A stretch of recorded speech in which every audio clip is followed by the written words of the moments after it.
ஓம் மூர்த்த அமூர்த்த பிராமணம். இதை உச்சரிக்கும் பொழுது மூர்த்தாமூர்த்த பிராமணம் என்று சொல்கிறோம்.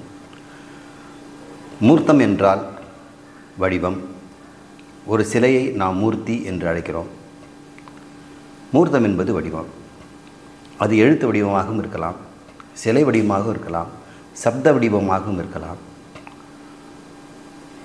சிலதை சப்தங்களாலும் வடிவத்தாலும் சொல்லிடலாம். தட்சிணாமூர்த்தி சிலை வேணும்னா ஒருத்தர் தட்சிணாமூர்த்தி சிலையை வடித்து கொடுத்துருவார். ஏரோப்ளேன் மாதிரி எனக்கு ஒன்று வேணும் சார்னா அது ஒருத்தர் வடித்து கொடுத்துருவார். அன்பை கொஞ்சம் படம் வரைஞ்சி காட்டுங்க சார் அப்படின்னா எப்படி அதை காட்ட முடியும்? கோபம் எப்படிப்பட்டது? அதுக்கு ஏதாவது சிலை இருக்குங்களான்னா கோபத்தை எப்படி சிலை வைக்கிறது? கோபப்படுற மாதிரி ஒரு முகத்தை தான் காட்ட முடியும். கோபம் என்பதை மட்டும் எதுவும் காட்ட முடியாது. அன்பு என்பதையும் பாசம் என்பதையும் இனிப்பு என்பதையும் கசப்பு என்பதையும் எப்படி நீ காட்டுவே? கசப்பு எப்படி இருக்குது சார் அப்படின்னா அது எப்படி காட்ட முடியும்? ஏரோப்ளேன் எப்படி இருக்குன்னா காட்டிடலாம். பானை எப்படி இருக்கும், சேர் எப்படி இருக்கும், குரங்கு எப்படி இருக்கும், யானை எப்படி இருக்கும் காட்டிடலாம். கசப்பு எப்படி இருக்கும் சார், இனிப்பு எப்படி இருக்கும் சார்னு காட்ட முடியாது. அதெல்லாம் அரூபம், உருவமற்றவை. ஆனால் உண்மை இருக்கிறவை இருக்குது, ஆனால் ரூபம் இல்லாமல் இருக்குது. அதனால் அரூபம்னு பேர். அதனால் மனதுக்கு அரூப மனம்னு பேர், புத்திக்கு ரூப மனம்னு பேர். அது ரூபத்தை அது மட்டும்தான் அறிஞ்சிக்கும். புத்தியினால் எந்த சொற்களையும் எந்த வடிவத்தையும் எந்த திசையும் எல்லாவற்றையுமே அது உருவத்தோடு பார்த்துரும். ஆனால் மனதில் தான் உணர்வை பார்க்க முடியும். மனம் உணர்வுகளுக்கு இருப்பிடம். கோபம் என்பது அதுக்கு என்னன்னு அதுக்கு தெரியும். பயம் என்பது என்னன்னு அதுக்கு உணரும். புத்தி பயத்துக்கு காரணம் என்னன்னு கண்டுபிடிக்கும், இன்பத்துக்கு காரணம் என்னன்னு கண்டுபிடிக்கும், அது ஹேதுவை கண்டுபிடிக்கும். ஆனால் அதை அனுபவிப்பது மனம். இப்படி பார்க்கும் பொழுது புத்தி மூர்த்தம், மனம் அமூர்த்தம். இது உருவமற்றதை அனுபவிக்குது, அது உருவமுடையதை அனுபவிக்குது. எப்படி இருக்குது பாருங்கள், நமக்குள்ள ரெண்டுமே கொடுத்துருக்காங்க. அப்போ நம்முடைய அந்த காரணமே மூர்த்த அமூர்த்தமாக இருக்கிறது. இந்த பிரபஞ்சமும் மூர்த்த அமூர்த்தமாக இருக்குது. பஞ்சபூதங்கள் செய்திருக்குது. அதில் ஆகாயமும் வாயுவும் உருவம் இல்லாதவை. என்ன உருவம் சொல்லுவேன் ஆகாயத்துக்கு? காற்றுக்கு என்ன உருவம் கொடுக்க முடியும்? பலூனுக்குள்ளே போட்டோம்னா பலூன் உருவத்தை எடுத்துக்குமே தவிர அதுக்குள்ளே இருக்க காற்றுக்கு என்ன உருவம்னு சொல்ல முடியாது. தண்ணீருக்கு உருவம் இருக்கிறது. தண்ணீர் தடாகமாக இருக்கலாம், தேங்கி இருக்கலாம், அது கண்ணில் தொடலாம், எடுக்கலாம், பார்க்கலாம், கையில் கூட எடுக்கலாம். அதுக்கு உருவம் இருக்கிறது. அலைங்கிற உருவமாக அது இருக்குது. காற்றுக்கு எங்கே இருக்குது? சூறாவளி வரும்போது சுற்றும்போது தூசு தும்புகளை எடுத்துகிட்டு போகும்போது தான் காற்று இருக்குதே தெரியுது. அது தூசு தும்பினுடைய உருவமே தவிர காற்றினுடைய இல்லை. அதுக்கு காட்டி கொடுக்க ஏதாவது தேவைப்படுது. ஆகாயமும் வாயுவும் அமூர்த்தம். அக்னி, தண்ணீர், நிலம், இது மூன்றும் மூர்த்தம், வடிவுடையது. இது பஞ்சபூதங்களில். இது அதிபூதம். அதி தெய்வத்தில் எடுத்துட்டோம்னா கண்ணுக்கு தெரிந்த அக்னி தேவன் சூரியன். பாருங்கள், அவன் சூரியன் இல்லைன்னா இந்த பூமியில் உயிரே கிடையாது. ஒளிச்சேர்க்கையினால் தாவரங்களெல்லாம் சூரிய ஒளியை உணவாக மாற்றுது. ஒளியை தான் உணவாக மாற்றுது. அப்போ நம்ம கீரையை சாப்பிட்றோம், பழத்தை சாப்பிட்றோம், தானியத்தை சாப்பிட்றோன்னா சூரியனை தான் சாப்பிட்றோம். சூரியன் இங்கே பொருளாக மாறுகிறது, ஒளி பொருளாகுது. அந்த பொருள் வச்சு நாம் வாழறோம். இப்போ கண் கண்ட தெய்வம் யார்? அப்போ சூரியன் தான். அதனால் அவர் கண்ணுக்கு தெரிய உருவமாக இருக்கிறதுனால மூர்த்தம். ஆனால் அந்த சூரியனுக்குள்ளே ஒரு தேவதை இருக்கிறார். அவன் தான் அந்த ஃபியூஷன் எனர்ஜிங்கிற அணுவை இணைத்து சக்தியாக உண்டாக்குற ஒரு அறிவுள்ள ஜீவன் ஒருத்தன் இருக்கிறான். அந்த சூட்டில் அவர்லாம் இருப்பானான்னு கேட்காதீங்க. சூக்ஷ்ம சரீரத்துக்கு சூழல்னு தெரியாது. அவன் இருக்கிறான். அந்த தேவதை அது ஹிரண்ய கர்ப்பர் கட்ட பைப்பில் இருக்கிற அவருக்கு ஆதித்யன்னு பேர். அப்போது ஆதித்யன் அமூர்த்தம், கண்ணுக்கு தெரிய மாட்டான். ஆனால் சூரியன் கண்ணுக்கு தெரிகிறான், மூர்த்தம். இது அதி தெய்வத்தில் இருக்கக்கூடிய வேற்றுமை. அதிபூதத்திலையும் பார்த்துட்டோம். ஆகாயமும் காற்றும் அமூர்த்தம், நீர், நிலம், நெருப்பு, இந்த மூன்றும் மூர்த்தம், வடிவம் இருக்குது. இப்போ அதி தெய்வம்ங்கிற மூன்று பார்க்கணும். மூன்று எப்பவுமே மூன்றாக தான் பிரிக்கணும் இந்த பிரபஞ்சத்தை. மாயையால் சிருஷ்டிக்கப்பட்டதை அதி தெய்வம், அத்தியாத்மம், அதிபூதம்னு எப்போவுமே நம்ம பார்க்கிறோம். இதுக்கு தான் ஓம் சாந்தி சாந்தி சாந்தின்னு 3 முறை சொல்கிறோம். 3 இடத்திலும் தொல்லைகள் வரலாம். அத்தியாத்மம் என்பதிலையும் உன்னோட ஸ்தூல சரீரம் மூர்த்தம். எப்படி இருக்கீங்க? 6 அடி, நல்லா வாட்ட சட்டமாக இருப்பார், கொஞ்சம் வயிறு தான் கொஞ்சம் பெருசு, இப்படி ஏதாவது ஒரு உருவத்தை சொல்கிறோம். ஆனால் மனம் உள்ளே இருக்குது, அதுக்கு அமூர்த்தமாக இருக்குது. சூக்ஷ்ம சரீரம் அமூர்த்தமாக இருக்குது, அது வடிவத்தை யாருன்னு பார்க்க முடியல. இவ்வாறு மூர்த்தம் அமூர்த்தமாக இந்த பிரபஞ்சம் முழுக்கும் இருக்கிறது. அத்தியாத்மம், அதிபௌதிகம், அதிதெய்வம் என்ற 3 இருக்கிறது. இந்த 3 பிரபஞ்சத்தையுமே எதனால் கட்டமைக்கப்பட்டிருக்குதுன்னு பார்த்தா பிராணன். எல்லாமே பிராணன் தானே. மாயைங்கிறோம், பிராணன்கிறோம், பிரகிருதிங்கிறோம். இதெல்லாம் உபாதான காரணம். இந்த உபாதான காரணத்தை வச்சு இந்த மாயையை கொண்டு இந்த ஜகத்தை சிருஷ்டி பண்ணுறாங்க. இப்போ நாடி பிராணன் தான் எல்லாருடைய மனதனுக்கு அமைப்புக்கும் புலன்களுக்கும் காரணம். அதன் அடிப்படையில் ஸ்தூல பூதங்களும் உண்டாகுது. இப்போ ஸ்தூல பூதங்களும் பிராணன் தான், சூக்ஷ்ம பூதங்களும் பிராணன் தான், காரண பூதங்களும் பிராணன் தான், எல்லாமே பிராணன். அந்த பிராணன் என்ன? வாசனைகள். காலையில் சொன்னேன், எல்லா ஜீவர்களுடைய எண்ணங்களுமே வாசனையாக இருக்கிறது. அந்த வாசனைகள் பிராண வடிவிலே இருந்தால் அது மாயா. ஈஸ்வரன் அல்லது அந்த சைதன்யம் இந்த பிரபஞ்சத்தை சிருஷ்டிக்குதுன்னா எதன் அடிப்படையில் சிருஷ்டிக்கும்? வாசனை அடிப்படையில் தானே, நினைவுகள் அடிப்படையில் தானே. ஒவ்வொரு ஜீவனுக்கும் என்ன நினைவில் இருக்குது? ஒரு மூட்டைப்பூச்சி சாகும் பொழுது நான் அடுத்த தெரியாது வண்டாவது பிறக்கணும்னு ஒரு ஆசையில் இருந்ததுன்னா அதனுடைய வாசனையில் இருக்குது இல்லையா? அப்போ அதுக்கு அந்த ஒரு சரீரத்தை கொடுக்கணும். அப்போ ஒவ்வொரு ஜீவனுக்கும் என்ன சரீரங்கிறத வாசனை தான் தெரிஞ்சிக்கிறது. உண்மையிலே ஒவ்வொரு ஜீவன் எதை சொல்கிறோம்? ஒவ்வொரு வாசனையை தான் சொல்கிறோம். அப்போது எல்லா ஜீவனும் வாசனா ரூபம். இந்த வாசனா ரூபமான ஜீவர்கள் எல்லாம் ஒட்டுமொத்தமாக இருக்கிறது. இந்த வாசனைகள் எல்லாம் எண்ணங்கள். எண்ணங்கள் எங்கேருந்து வரும்? சைதன்யத்திலேருந்து தானே வர முடியும். இது மாதிரி கல் மண்ணிலேருந்து வர முடியுமா? ஜடத்திலிருந்து எண்ணங்கள் வராது, சைதன்யத்திலேருந்து தான் வர முடியும். அப்போ சேதன தத்துவம் ஒன்று இருக்கிறது, அது பிரம்மம், சைதன்யம். அதிலிருந்து இந்த எண்ணங்கள் என்று தோன்றுகின்றன. எண்ணங்களை இப்பொழுது வாசனைன்னு சொல்லுவோம். அந்த வாசனைகளை எப்படி கட்டமைக்கிறோம்? உன்னுடைய வாசனை வேறு, என்னுடைய வாசனை வேறு இல்லையா? இப்போ வாசனை ஒரே மாதிரி இருக்குமா? இப்போ பலவிதமான வாசனைகளை எப்படி இந்த பிராணன் உண்டாகுது? பிராணன் ஒரு பொருள் தானே? இல்லை, அது நாடியாக இருக்கும் பொழுது பலவித உருவங்களை இது எடுத்துக்கும். அப்போ ஒவ்வொரு ஜீவனுக்கும் அவனுடைய அந்தக்கரணம், அவனுடைய புலன்கள், அவனுடைய சித்தம் எல்லாமே நாடி பிராணனால் ஆகப்பட்டதுனால ஒருவருடைய வாசனை தொகுதி இன்னொரு வாசனைக்கு வேறுபட்டு இருக்கிறது. இப்போ நான் என்னுடைய சித்தத்திலே என்னுடைய வாசனைகள்லாம் இருக்குது. இந்த சித்தம் எதனால் ஆகப்பட்டது? நாடி பிராணன். உங்ககிட்ட உங்களிடத்தில் உன்னுடைய சித்தத்திலே அனந்த கோடி பிறவிகள் இருந்த வாசனைகள் இருக்கிறது.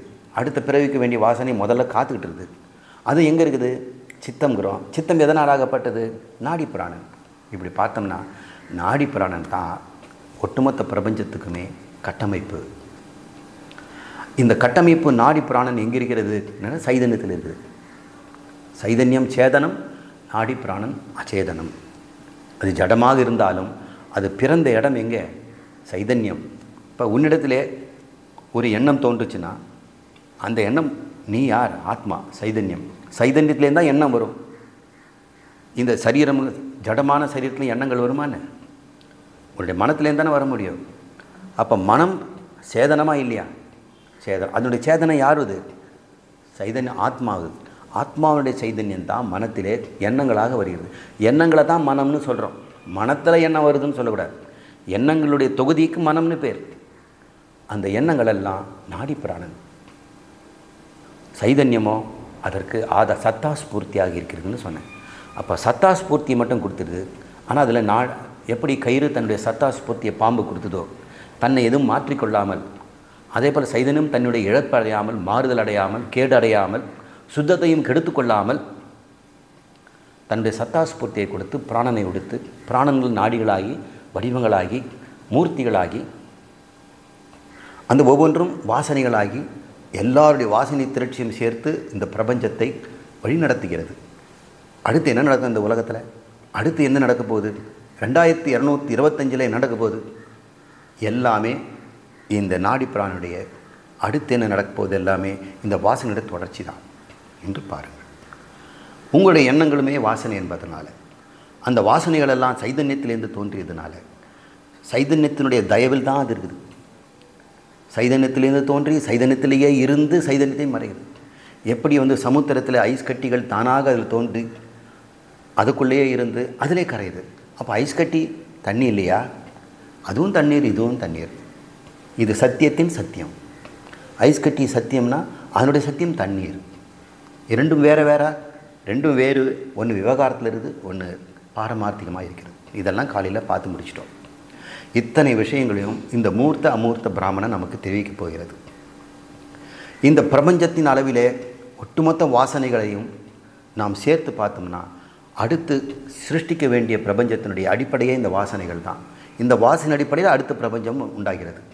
அப்போது பகவானுக்கு சிருஷ்டி செய்வதற்கு நிமித்த காரணமாக உபாதான காரணம் எது இருக்கிறது? இந்த வாசனைகள் தான். இந்த வாசனைகள் உங்களுக்கு புரிஞ்சுக்கிறதுக்காக சொல்கிறேன். ஏன்னா உங்கள்கிட்டயே அந்த வாசனையை பார்க்கணும். இந்த வாசனைகள் தானே இந்த பிரபஞ்சத்துக்கு காரணமாக இருக்குது. அந்த வாசனைகள் தானே உன் வாழ்க்கையும் காரணமாக இருக்குது. எல்லாருடைய வாழ்க்கையுமே பிரபஞ்ச வாழ்க்கை தானே. இங்கே உன் வாழ்க்கை, என் வாழ்க்கை, பிரபஞ்ச வாழ்க்கைன்னு 3 இருக்குதானே. எல்லாம் ஒரு வாசனை தான். அந்த சமஷ்டியாக பார்க்கும் பொழுது அந்த வாசனைகளை நாம் கற்பனை பண்ணும்பொழுது நாடி பிராண தொகுதியாக பார்க்கிறோம். அதை தான் ஹிரண்ய கர்ப்பன்னு சொல்கிறோம். அதை தான் அந்தர்யாமின்னு சொல்கிறோம்.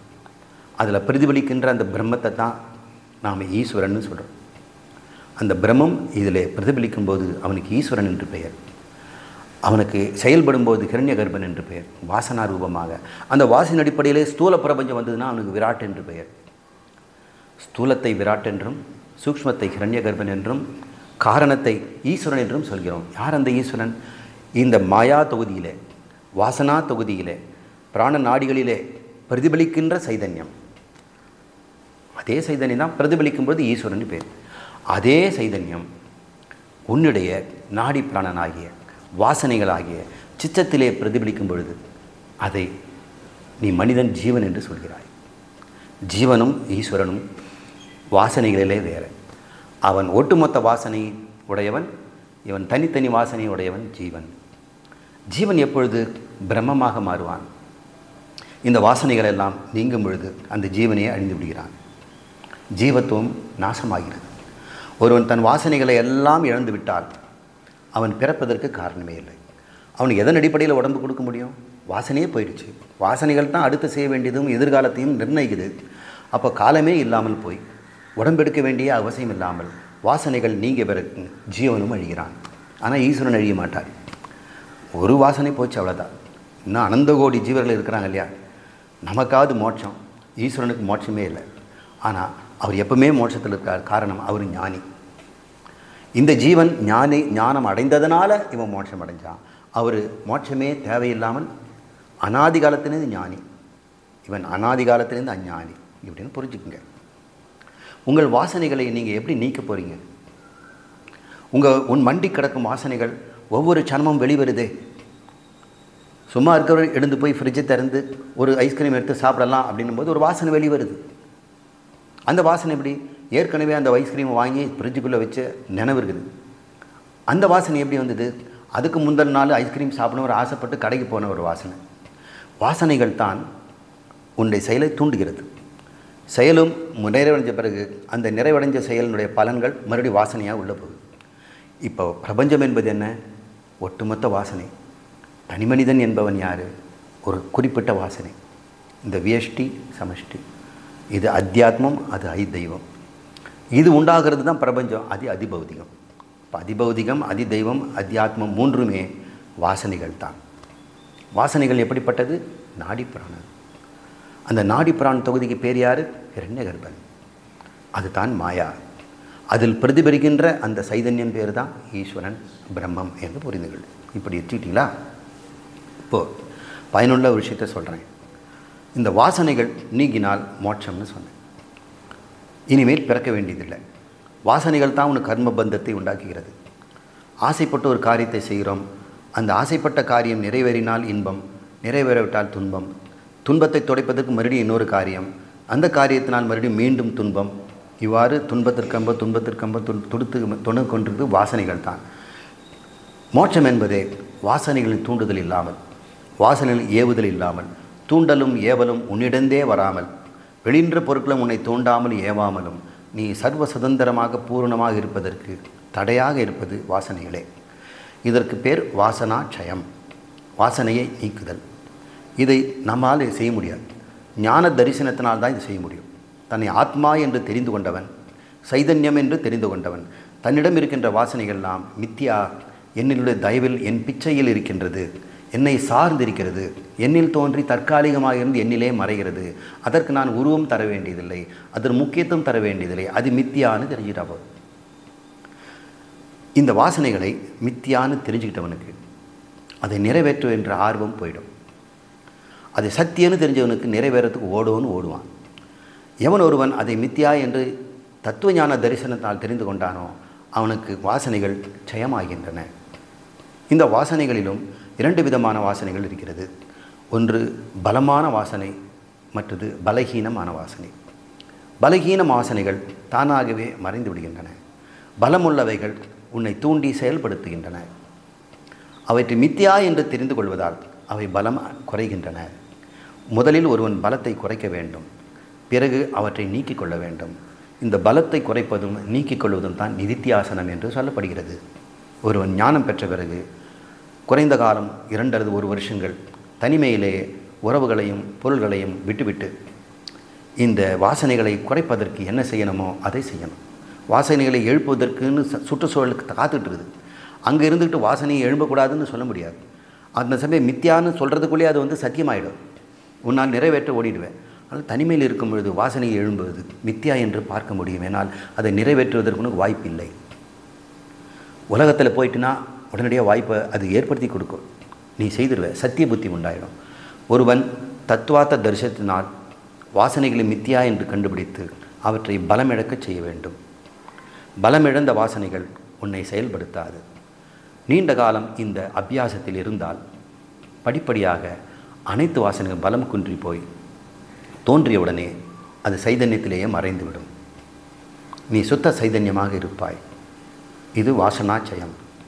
எவன் ஒருவனுக்கு வாசனா ஜெயம் ஆயிடுச்சோ அந்த வாசனைகளை சத்திய புத்தி வைத்து செய்கின்ற மனமும் செயலுக்கு இல்லாமல் போயிடும். அது மனோநாசம் என்று பெயர். மனோநாசமும் வாசனா ஜெயமும் நிறைவேறிய பிறகு அவன் ஜீவன் முக்தனாக வாழ்கிறான். எனவே இந்த மூர்த்த அமூர்த்த பிராமணத்திலே நாம் வாசனைகளை பற்றி தெரிந்து கொள்ளப் போகிறோம். வாசனைகள் எல்லாம் அமூர்த்தங்கள், அவர்களை செயலுக்கு வந்துட்டுனா மூர்த்தங்கள் என்று நம்ம புரிந்துக்க போகிறோம். இதை அத்தியாத்ம, அதிபௌதிக, அதிதெய்வீக 3 முறைகளும் எப்படி இந்த மந்திரம் சொல்கிறது என்று பார்ப்போம். ஒரு சுருக்கமான முகவுரை. மூர்த்த அமூர்த்த பிராமணத்தில் என்னென்ன இருக்கின்றன? இதில் 6 மந்திரங்கள் உள்ளன. பிரம்மத்தின் மீது இந்த பிராணனை ஏற்றி வைத்து பிறகு நீக்குகிறது. இதுதான் இந்த மந்திரத்தினுடைய வேலை. முதல்ல இந்த வாசனையை காட்டுது, நாடி பிராணங்கிற வாசனையை காட்டுது. அப்புறம் இந்த நாடி பிராணங்கிற வாசனையை அது அப்படியே சைதன்யம்னு காட்டுது. அப்போ பிரம்மத்தை எது மறைக்குது? இந்த நாடி பிராணம் தான் மறைக்குது. கயிறை எது மறைக்குது? பாம்பு தான் மறைக்குது. பாம்பை காட்டி பாம்பு மித்தியான்னு சொன்ன உடனே அப்போ என்னதான் இருக்குது சார், அங்கே பாரு கயிறு தெரியுதுன்றார். அப்போ பாம்பை நீக்குவது பேர் நேத்தி. அதுவல்ல. அதுக்கப்புறம் பாங்கு நீங்கின உடனே கயிறுன்னு காட்டணுமா? தானா தெரியும். அது மாதிரி பிரம்மத்தை, உன் ஆத்மாவை, உன்னுடைய வாசனைகள், எண்ணங்கள் மறைத்து விடுகிறது. இந்த எண்ணங்களை நிறைவேற்றுவதே வாழ்க்கையாக வாழ்கின்ற போது நீ ஜீவனாகிறாய்.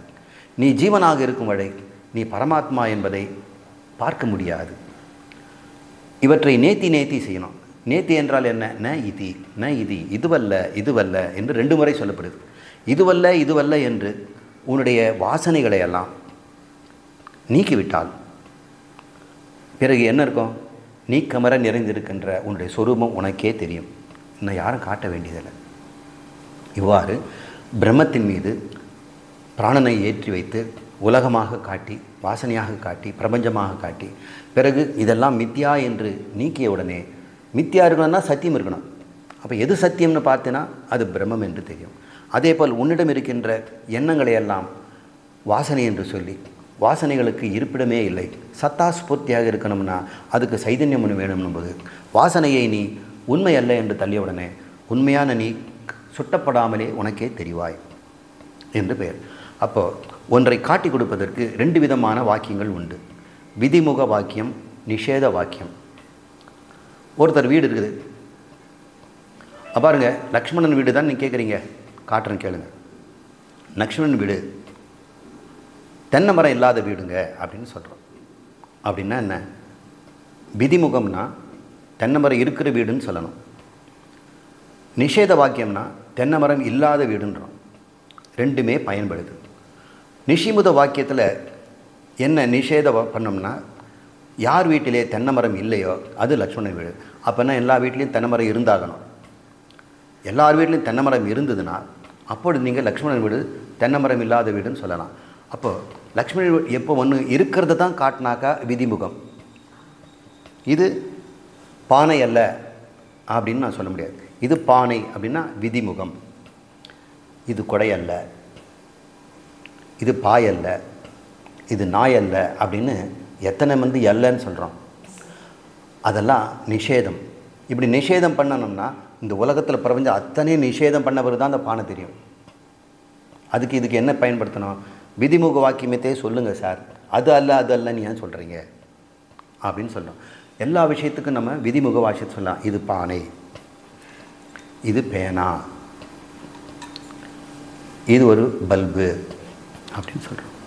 ஆனால் பிரம்மத்தை, ஆத்மாவை இதுதான் பிரம்மன்னு காட்ட முடியாது. அப்போது அது விதிமுக வாக்கியமே இல்லை. வேறு வழி இல்லாமல் நிஷேத முகத்தை இதெல்லாம் இல்லை, இதெல்லாம் இல்லை, சரீரம் அல்ல, பிராணன் அல்ல, மனம் அல்ல, புத்தி அல்ல, ஆனந்தம் அல்ல, ஆனந்தமயம் அல்ல அப்படின்னு சொன்னோடனே மிச்சம் என்ன இருக்குது? சூன்யம் அல்ல. அல்ல அல்லன்னு சொல்லும்போது ஒன்று இருக்குதுன்னு அர்த்தம். இல்லாததுக்கு அல்ல அல்லன்னு ஏன் சொல்லணும்? சூன்யத்தை காட்டுறதுக்கு அது பாய் அல்ல, கோணி அல்லன்னு சொல்லிகிட்டு இருக்கணுமா என்ன? அது சூன்யம். சூன்யத்துக்கு நம்ம தள்ள வேண்டியது என்ன இருக்குது? அதுவே இல்லாத பொருள். இருப்பதற்கு தான் அல்ல அல்லன்னு சொல்ல வேண்டியிருக்கும். அதனால் இந்த விவாதங்களெல்லாம் நாம் இனி பார்க்க போகிறோம். பிரம்மத்தின் மீது பிராணனை, அதாவது பிரபஞ்சத்தை சூக்ஷ்மமாக ஏற்றி வைத்து பிறகு அதை மித்யா என்று சொல்லி பிரம்மத்தை காட்டுகிறோம். எனவே இந்த பிராணன் தான் இந்த பிரபஞ்சத்திற்கு ஆதார கட்டமைப்பாகிறது. சூக்ஷ்மமான அனைத்து வாசனைகளுக்கும் அதுதான் கட்டமைப்பு. ஸ்தூலமான சரீரம் உடல்களுக்கும் அதுதான் கட்டமைப்பு. இந்த உடலும் கூட பிராணன்கள் நினச்சிக்க மறந்துடாதீங்க. ஏன்னா அன்னத்தின் மூலம் தண்ணீர் மூலம் தான் உடம்பு உண்டாகுது, அன்னத்தின் மூலம் தண்ணீர் மூலம் தான் பிராணனும் உண்டாகிறது. அதனால் இது பஞ்சீகரணம் செய்யப்பட்ட பிராணன். அபஞ்சீகரணமாக இருக்கிற பிராணன் தான் உங்களுடைய சூக்ஷ்ம சரீரம். ஒரே பொருள் ஸ்தூலமாகவும் சூக்ஷ்மமாகவும் இருக்க முடியும்னா அது பிராணன். அது எப்படி ஒரு நாள் முடியுதுன்னா அதுதான் மாயா, அது ஒரு சக்தி. சரி, இந்த பிராணமண்டலம் மூர்த்தமாகவும் அமூர்த்தமாகவும் ஸ்தூலமாகவும் சூக்ஷ்மமாகவும் இருப்பதை அத்தியாத்மமாக அதிதெய்வமாகவும் அதிபூதமாகவும் காட்டப்படும். இந்த பிராணமண்டலத்தில் இருப்பதெல்லாமே மித்யா என்று காட்டி சத்தியம் என்பது எது என்பதை பிரம்மத்தை காட்டுகிறது. இந்த மூர்த்த அமூர்த்த பிராமணம். இதில் தான் நேத்திங்கிற வார்த்தையும் சத்தியத்தின் சத்தியம்ங்கிற வார்த்தையும் பிரபவிக்கப்படுவதனால மிக புகழ்பெற்ற மந்திரம் இது. வியாசரும் இது குறித்து நிறைய எழுதியிருக்கிறார். சங்கரரும் இதை நிறைய பேசியிருக்கிறார். தயானந்த சரஸ்வதி இதை நிறைய எனக்கு சொல்லிக் கொடுத்துருக்கிறார். அதனால் உங்களுக்கும் இதை தெரிவிக்க வேண்டியது கடமை. சங்கரர் இதுக்கு ஒரு முகவரை தருகிறார். சத்தியத்தின் சத்தியம் என்று சென்ற மந்திரத்திலே சொல்லப்பட்டது. அந்த சத்தியத்திலே 2 சத்தியம் இருக்கிறது. சத்தியத்தின் என்பது எது என்றால் அது சத்து தியத்து என்று நாம் பிரித்து பார்த்தோம். சத் என்பது மூர்த்தி, தியத் என்பது அமூர்த்தம் என்று பார்க்க வேண்டும். சத்து மூர்த்தம், தியத்து அமூர்த்தம். அதனால் இந்த சத்தியத்தின் என்று சொல்வது மூர்த்த அமூர்த்தமாக இருக்கின்ற பிராணமண்டலம், அது பிராணன். சரி, அடுத்து சங்கரர் சொல்கிறாரு, இந்த பிராணன் சேதனமா அச்சேதனமா அப்படிங்கிற. இதுக்கு அறிவுடையதா அறிவற்றதா? நிச்சயமாக இது அறிவற்றது தான். ஏனென்றால் பிரம்மம் ஒன்று தான் அறிவுடையது. அதிலிருந்து தோன்றியதுனால, அதனால் பார்க்கப்படுவதனால, திருஷ்யமாக இருப்பதனால நிச்சயம் அது இந்த பிராணமண்டலம் நாடி பிராணன் மூர்த்தி அமூர்த்தமாக இருக்கக்கூடியது. நிச்சயமாக அச்சேதனம்தான், அது மித்யாதான். அது காரணமா காரியமா என்று பார்த்தால் அது நிச்சயமாக காரியமாக தான் இருக்கும். காரணம் பிரம்மமாக இருக்கிறது. எனவே காரியமாக இருப்பதெல்லாம் மித்யான்னு கண்டுபிடிக்கணும். எதெல்லாம் காரியமோ அது மித்யா. மித்யா இதுன்னு யாராவது கேட்டாங்கன்னா காரியம்னு சொல்லிவிடு. காரணம் இது தானுங்க இப்போ வந்து பனைமரங்கிறோம். இது வந்து ஒரு காரியம். காரணம் பனங்கொட்டை. சரி, பனங்கொட்டையை காரணம்னு சொன்னால் அது மித்தியாவ சத்தியமா? காரியத்தை சத்தியம்னு மித்தியான்னு சொன்னோம், காரணத்தை சத்தியம்னு சொன்னோம். அப்போ பனங்கொட்டை சத்தியமாயிடும் இல்லை? இல்லை, பனங்கொட்டையும் காரியம். ஏன்னா பனைமரத்துலேருந்து வந்ததுனால. அப்போ பனைமரம் சத்தியமா? இல்லை, அது பனங்கொட்டையிலேருந்து வந்ததுனால. அப்போ இது காரணம் என்று சொல்ல முடியாது. மூல காரணம் எதுன்னு சொல்லணும். மூல காரணம் ஒன்று தான் இருக்க முடியாது, பிரம்மம். மீதி எல்லாமே காரியம்தான். இந்த பிரபஞ்சத்தில் இருக்கக்கூடிய அத்தனையுமே சூரியன் கூட காரியம்தான். சூரியனில் இருக்கிற ஆதித்யனும் காரணம்தான். இந்த உடம்பும் காரியம்தான். ஏன்னா அம்மா பேத்து போட்டது. அதனால் அவங்க காரணமாக என்ன? இல்லை, அவங்க அம்மா பேத்து போட்டதுன்னா அவங்களும் காரியம்தான். இங்கே அனைத்துமே காரியம். எதெல்லாம் காரியமோ அது மித்தியா. காரணம் எப்பொழுதுமே சத்தியம். அது ஒன்று, அது சைதன்யம். இது புரியுது. மித்தியா என்பதை புரிய வைக்க அதை சத்தியமல்ல என்று முதல்ல புரிய வைக்கணும். மித்தியா அப்படின்றத இப்போ நான் வந்து இது மித்தியா அப்படின்னு சொன்னால் உங்களுக்கு மித்தியானா என்ன சார்? இதான் இருக்குதே அப்படின்னு கேட்குறேன். மித்தியான்னு புரிய வைக்கணும்னா சத்தியத்தை நம்ம புரிய வைக்க வேண்டியிருக்குது. அதனால் சத்தியத்தை காட்டுவதற்கு சத்தியத்தின் சத்தியம் என்று மித்தியாவையும் சேர்த்து சொல்லப்பட்டது என்று சங்கரர் சொல்கிறார். இந்த பிராமண முடிவில் இந்த பிராமணம்ன்ற இந்த மூர்த்தாமூர்த்த பிராமணத்தில் நேத்தி நேத்தி என்ற ஒரு வார்த்தை வருகிறது, வாக்கியம். நேத்தி நேத்தின்னு 2 முறை ஏன் சொல்கிறாங்க? இதை பற்றியும் சங்கரர் கொஞ்சம் பேசுகிறார். ஏன்னா ஒரு முறை தான் சொன்னால் போதாதா? அப்போ நேத்தி ஒரு நேத்தி எதை சொல்லுது, இன்னொரு நேத்தி எதை சொல்லுது, இதுவல்ல என்பது அதையும் அவர் விளக்குவார். இது சத்தியமல்ல என்பதையே நேத்தி நேத்தி என்று மறுக்கப்படுகிறது. ஏன் இருமுறை சொல்லப்படுகிறது என்பது விளக்கப்படும். சத்தியமாக பிரம்மம் அஜரம், அமிர்தம், அபயம், அவிஷயம், அத்வைதம் என்று சிறப்பாக சொல்லப்படும். இதெல்லாம் இந்த மந்திரத்தில் இருக்கிறது. இதை முன்கூட்டியே சொல்லிடுறோம். அது பிறப்பற்ற அஜரம் என்றால் மூப்பற்றது. சாவா மூவா. சாவுங்கிறது மரணம், மூப்புங்கிறது வயோதிகம். சாவும் அல்ல மூவும் அல்ல, அது அஜரம் அமிர்தம் என்று சொல்லப்படுகிறது. அது பயமற்றது, ஏனென்றால் இரண்டாவது அற்றது. அவிஷயம், அது வந்து விஷயமாக பார்க்கக்கூடியதல்ல, ஏன்னா அது விஷயி. விஷயமாக இருக்கிறதெல்லாம் நம்ம முன்னாடி இருக்குது, அதனால் விஷயமாகவே வராது.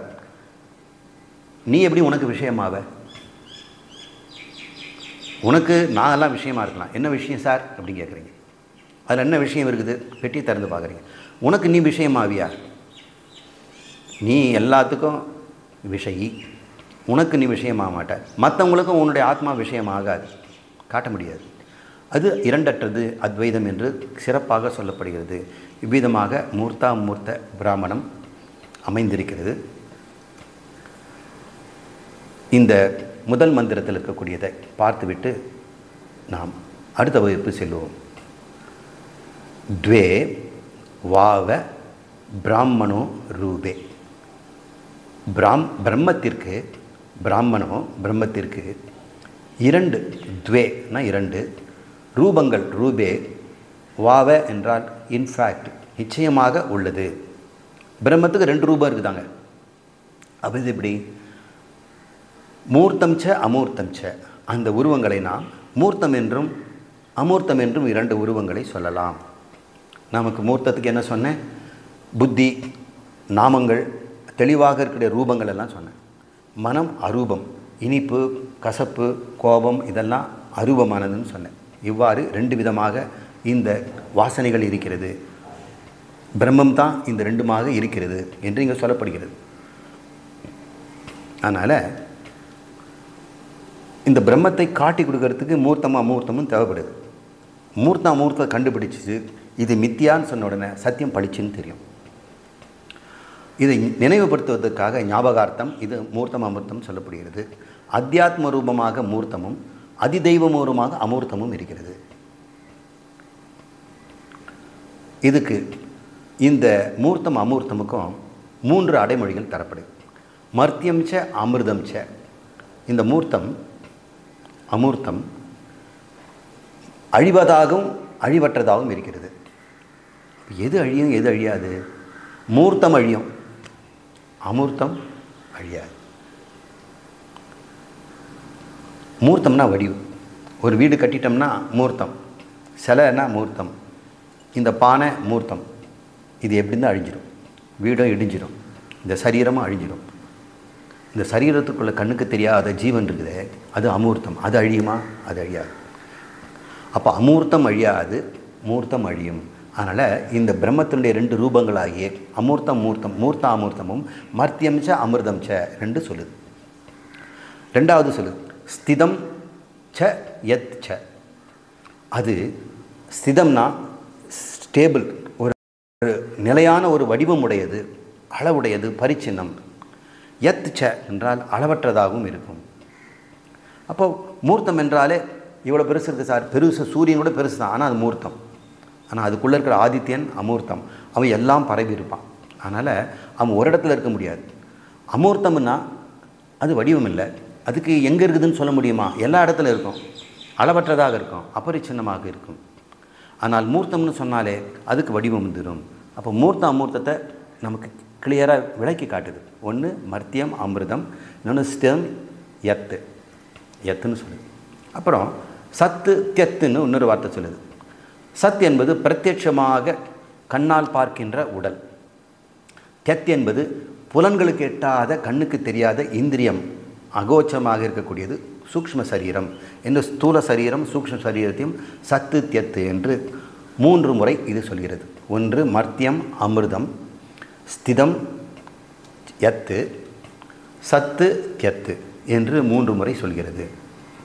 இதை மந்திரத்தை நம்ம பார்த்தோம்னா துவே வாவ பிரம்மனோ ரூப மூர்த்தம் ச அமூர்த்தம் ச மர்த்தியம் ச அமிர்தம் ச ஸ்திதம் ச யத்து ச சத்திய ச தியச்ச என்று சொல்கிறது. பிரம்மம் 2 வகை வடிவில் உள்ளது, மூர்த்தமும் அமூர்த்தமுமாக. அது அழிவது அழியாதது, அளவுடையது அளவற்றது, புலப்படுவது புலப்படாதது என்று 3 முறையில் இந்த மூர்த்தம் அமூர்த்தத்தை சொல்லலாம் என்று இந்த முதல் மந்திரம் விளக்குகிறது. இதில் முக்கியமான வேறுபாடு, மூர்த்தம் அழிவது, அளவுடையது, புலப்படுவது. அமூர்த்தம் அழியாதது, அளவற்றது, புலப்படாதது. இதை பார்த்தோம்.